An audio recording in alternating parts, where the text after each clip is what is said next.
saat 12:10 radələrində Ulduz Nərmanov mənzilində təmas reysində yüksək gərginliyin verilməsində nasazlıq yaranıb.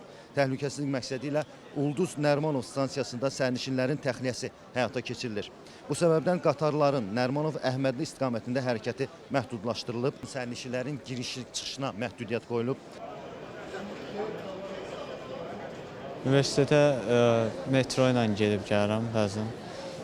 Əksərən gedərkən istifadə edirəm. İndi bağlıdır, onu gözləyirəm. Nə dedilər bununla bağlı sizə? Mən hal-hazırda heç nədən xəbərim yoxdur, bilmirəm. Neçə dəqiqə gözləyirdiniz? 30-40 dəqiqədən çoxdur gözləyirik. Dərsdən çıxmışıq. Bəzi insanlar var ki, hətta ödəniş eləyəndən sonra ona xəbərdarlıq eləyiblər. Yəni düzgün deyil, əvvəlcədən xəbərdarlıq eləmək lazımdır. Burada hamı işinə tələsir, işinə gücünə. Bəli, gəldik ki, metro minək, dedilər ki, işləmir, gərginlikdə problem var.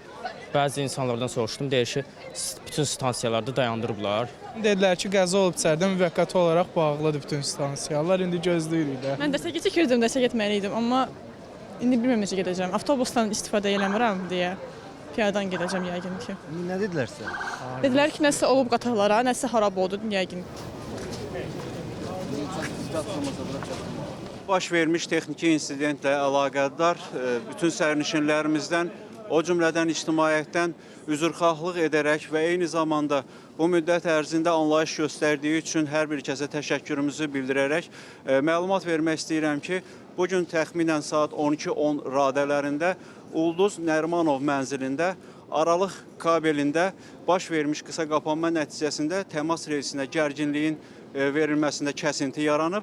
Sadə dillə desək, yəni Bakı metropoliteni qatarlarının hərəkətinin əsas təminat verici qüvvəsi elektrik enerjisi olduğu üçün yüksək gərginlikli elektrik enerjisinin verilməsi kəsilib və bu səbəbdən həmin Ulduz Nərmanov mənzilində qatarların hərəkət etməsi mümkün olmayıb. Bu hadisə baş verən anda Bakı metropoliteni xəttlərində 30 qatar olub.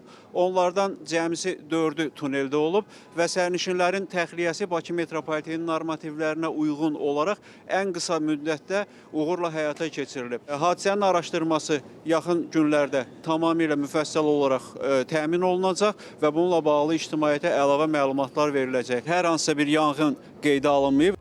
Təbibdən bildirilib ki, baş verən hadisə ilə əlaqədar çağırış ünvanına 21 təcili tibbi yardım briqadası cəlb olunub. Hadisə səbəbindən 2 qadın, 25 həftəlik hamilə qadın və sağ çiyinin travması diaqnozu təyin olunan 43 yaşlı şəxs Sabunçu tibb mərkəzinə hospitalizasiya olunub. 9 nəfərə isə arterial hipertenziya və stressə qarşı reaksiya səbəbi ilə yerində yardım göstərilib.